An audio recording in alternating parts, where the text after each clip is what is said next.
নারায়ণগঞ্জের সোনারগাঁয়ে ভয়াবহ গ্যাস বিস্ফোরণের ঘটনায় একই পরিবারের শিশুসহ ৫ জন দগ্ধ হয়েছেন। বৃহস্পতিবার ভোর ৫:৩০টার দিকে কাঁচপুর ইউনিয়নের পুরানবাজার এলাকায় শেখ ফরিদের ৩-তলা ভবনের নিচতলায় এ দুর্ঘটনা ঘটে।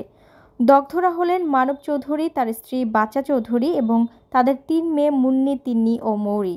স্থানীয় সূত্রে জানা যায়, সকালের রান্নার জন্য চুলা জ্বালানোর সঙ্গে সঙ্গে প্রচণ্ড শব্দে বিস্ফোরণ ঘটে।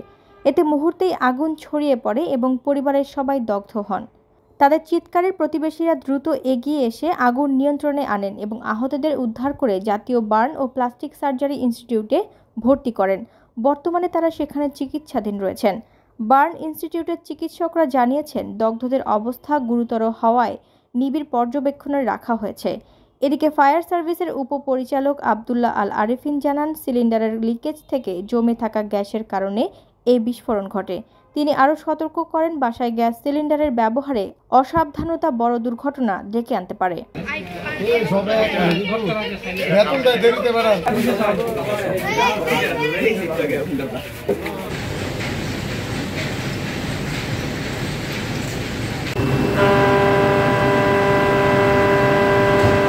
৬টার দিকে, ভোর ৫:৩০টার দিকে ঘটনা যে ৩-তলা ভবনের এটা নিচতলায় একই পরিবারে ৫ জন বসবাস করত।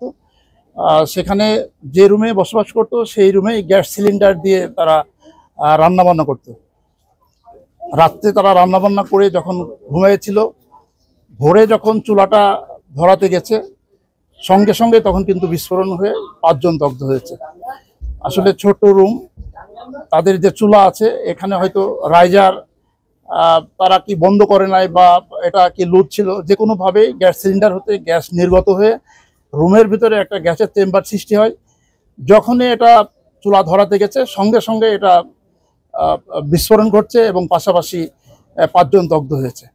আমরা বারবার মানুষকে এই অ্যাওয়ারনেসটাই দিচ্ছি যে যে রুমে বসবাস করবে সেই রুমে যাতে রান্নার চুলা না থাকে, রান্নার চুলাটা যাতে আলাদা রুমে থাকে এবং যেখানে চুলাটা থাকবে সেখানে অবশ্যই সামনে একটা জানালা থাকতে হবে এবং সেই জানালাটা সার্বক্ষণিক খোলা রাখতে হবে, অথবা সেই রুমে ভেন্টিলেশন থাকতে হবে। যদি বাতাস সহজে সবসময় যাতায়াত করতে পারে, প্রবেশ করতে পারে, সেখানে গ্যাস নির্গত হলেও এই ধরনের বিস্ফোরণ ঘটবে না এবং মানুষ দগ্ধ হবে না। কিন্তু বারবার একই ঘটনা ঘটছে। এটা আমরা চেষ্টা করছি, আমরা সব জায়গায় এই মানুষকে নিয়ে আমাদের যে ট্রেনিং আছে ট্রেনিংয়ের ব্যবস্থা করছি, অ্যাওয়ারনেস বিল্ড আপ করছি যাতে এই ঘটনার আর পুনরাবৃত্তি না ঘটে।